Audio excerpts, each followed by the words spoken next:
Okay, in this video I just wanted to go through some common mistakes people make with their SEO.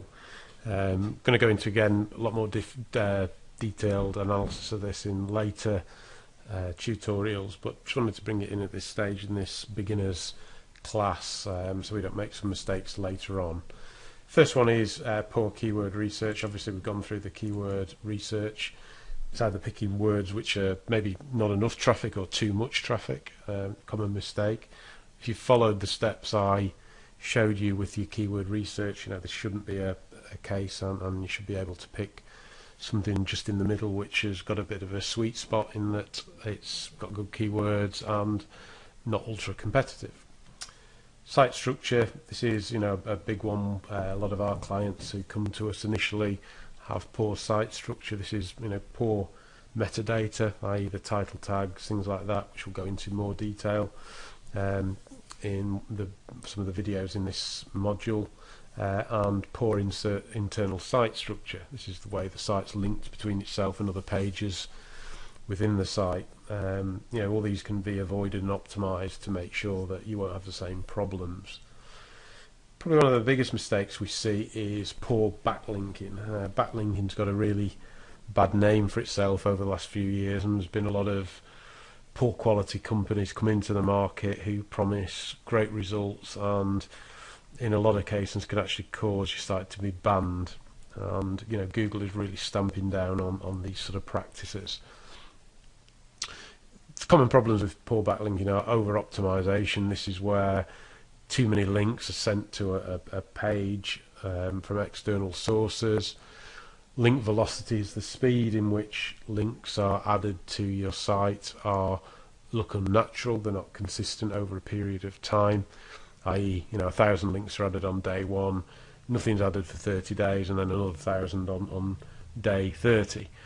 You've got to think about it from a point of view, would that be natural? It'd be very, very unusual that links would be added in that way. It's better to gradually add links over time, and it looks far more natural to Google. Poor quality links are basically links from sites which either are deemed by Google to be poor quality or are sites which are not relevant or suspicious to Google. Be careful of that. You want to always link to sites which seem to have a reasonable PR of their own. Again, you want to try and link to sites which are relevant, if possible, to your niche. So if you're doing dog training, anything to do with dog training would be a great link to get back.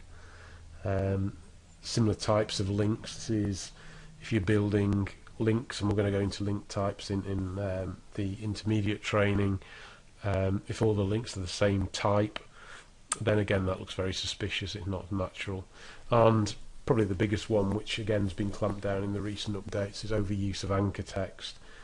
This is where, if you're trying to rank for dog training, all the links which are passed back to your site just have dog training in the anchor text. This would be very, very unnatural in Google's eyes. You need to have a mix of links which would be things on dog training, so it could be dog training tips, dog training ideas, dog training website, but also some generic terms such as click here or great site, which then would look very natural to Google, and we'll obviously go into this in more detail later on.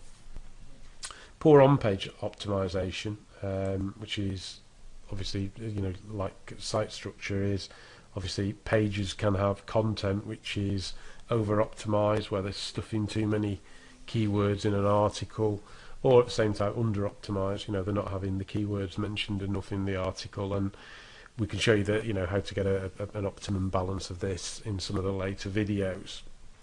And probably finally, there's market choice. Again, goes back to our keyword analysis.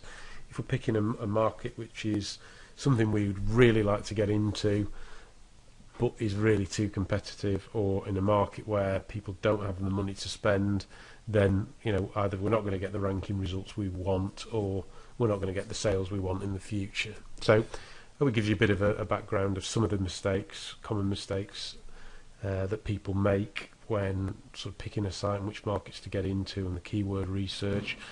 We're going to touch on all these and how to avoid them in some of the later